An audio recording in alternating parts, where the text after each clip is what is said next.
All right. So when we talk about the changes in the tax law, we're talking about the Tax Cuts and Jobs Act, which was the regulation passed in December 2017 and became effective as soon as January 2018. Now, what we have currently is a situation where the law itself is in place, but the regulations that help guide how the law is enforced have not been issued in many cases.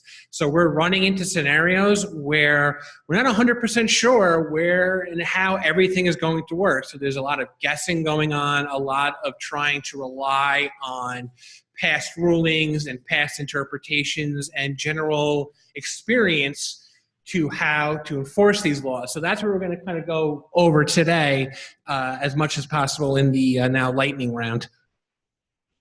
So when we talk about how the tax change impacted nonprofits, I have it kind of in two categories: your direct impacts and your indirect impacts. I want to focus more on the direct impact, but just also want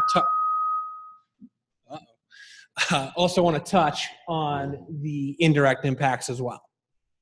So the first major direct impact had to do with how UBIT, unrelated business income tax, is calculated. Under prior tax law, each activity was aggregated together. So you could have 3 unrelated business activities. They would all be reported together, and their net profit and loss together is how you would pay and calculate your unrelated business income tax. Under the new law, each activity now has to be separately reported, and what the real impact is there is that a loss from one activity will no longer offset the gain from another activity. So even though you could be at a net loss scenario for your unrelated business activity, you very well still could end up having a UBIT obligation as a result of that. They're still working on the transition guidance on it. One area that I think a lot of people were curious about are the net operating loss carryforwards, because you have scenarios where things may incur losses for many years. Luckily, in that scenario, they have said that any of those prior losses will still work on the aggregate level, so they won't lose their value because it now is done in one activity versus the other. So now this is the biggest one, and this is the one that kind of spurred Ken's feeling to having us go over this today, was the treatment of certain qualified fringe benefits related to transportation as now in addition to UBIT. When it was first passed, if you think about this tax reform, it was a large, major tax reform. And because of that, some of the smaller provisions weren't given as much publicity as some of the major ones. This would fall under one of the smaller provisions that wasn't given the same publicity as tax rate decreases or changes in state and local taxes. Now that 6 months has passed since the passage, we're starting to see more activity in this end. So what now happens is, for qualified transportation fringe benefits, which I will go over what they are, under the old law, there was no impact to a nonprofit organization for offering these benefits. Under the new law, the nonprofit may incur UBIT as a result of issuing these benefits.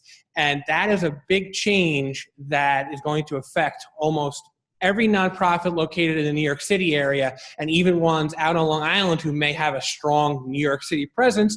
And it could potentially even impact ones on Long Island because of the parking impact that can come with it. So now, when we talk about qualified transportation fringe benefits, these are certain defined benefits. Not every fringe benefit, like an automobile allowance or mileage reimbursements, even though they're transportation, they're not transportation as defined under this section. So what we're really talking about are 4 major categories here. You have your commuter Vanpools, which are more popular on the West Coast than the East Coast. You have your commuter transit passes, which are much more popular here on the East Coast.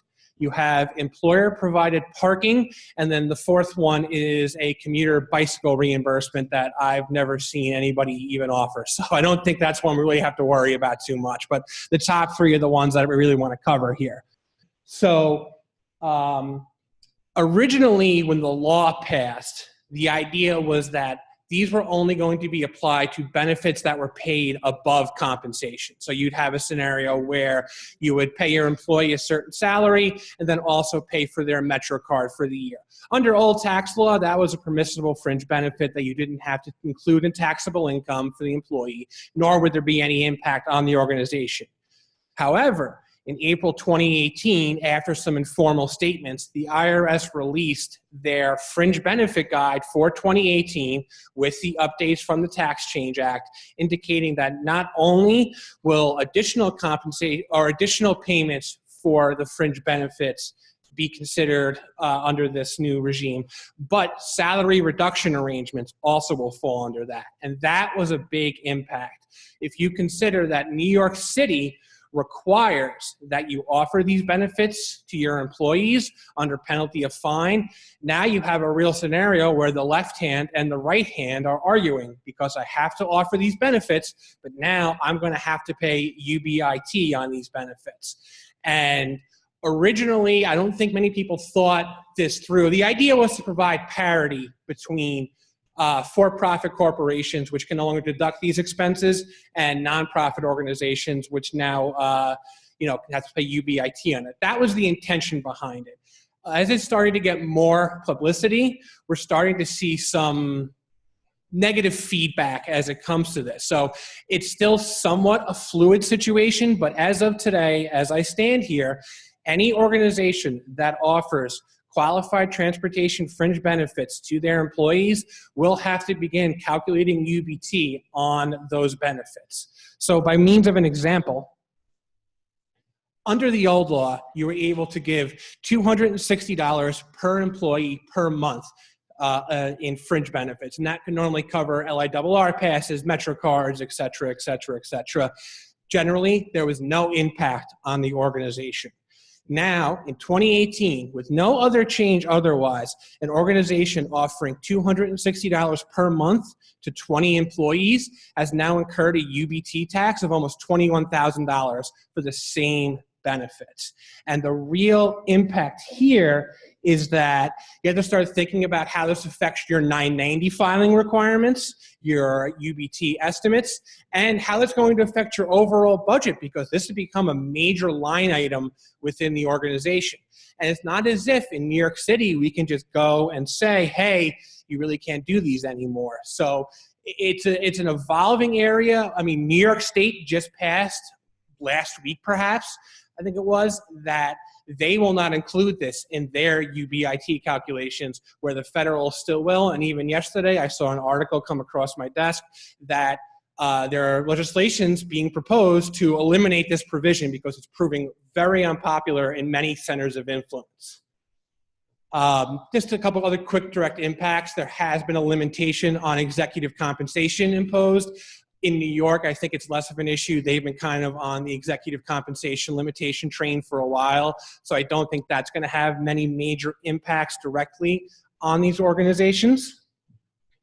And now just indirectly, very, very quickly, the 2017-2018 tax reform saw decreases in the corporate tax rate, decreases in individual tax rates, and it disallowed many itemized deductions, therefore making it most people will no longer itemize.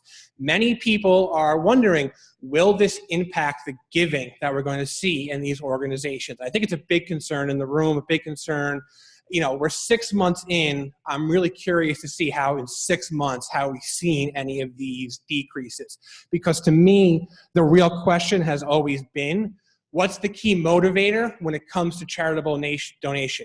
Is it the altruistic intent, or is it going to be that tax benefit? So 6 months in, you know, I don't have much of a pulse on it. Many of my clients that I work with in the for-profit sector, I haven't seen much change in their giving habits. But, you know, now some people can't necessarily see the forest through the trees, and when they realize come the end of this tax season coming up, that they're not going to get a benefit for it, perhaps in 2019 might not be the first time you really see the impact, despite how publicized it was. So just to really sum it all up, the big issue, the biggest one that we're seeing right now affecting everyone is this UBIT issue when it comes to the fringe benefits. And if you offer those benefits, you very well could have an obligation that you should immediately review, because there are estimated payments that may be due if you have an obligation over a certain amount. And as a result of this increased expenditure and perhaps decreased giving, your overall organization's budget may very well be impacted by this tax law. And it's something that, as you've been, have your summer meetings with your board, you're really going to want to take into account the impact and maybe start strategically planning accordingly. Clumsy hands. Okay, so I have a unique situation. Run a private foundation. A public for-profit company gives us a car, the foundation, not me personally, so I'm not taxed on it, gives us a car to use. We claim that as a contribution, they claim it as a deduction, however they do that. Is there any of this involved? Nope. Okay. Right. The only benefits that are, because we had the car question come a couple times. The only benefits, the easiest way to think about it, because for us locally, the most common one is your pre-tax transportation benefits done by a salary reduction arrangement, wherein you can reduce someone's salary, give them a transit check or whatever other administration service that you use, allowing them to buy Metro cards, LIRR tickets, etc. That's the real impact. Automobiles, generally speaking, have had no impact as a result of the tax law change. Given the point of the thank you. Hi there. Given the changes in the corporate arena and your point as to whether or not to be motivated by altruistic or tax benefits, how would that affect those corporations that donate on an in-kind or fair market value of goods and services? Is the tax law affecting that in any way?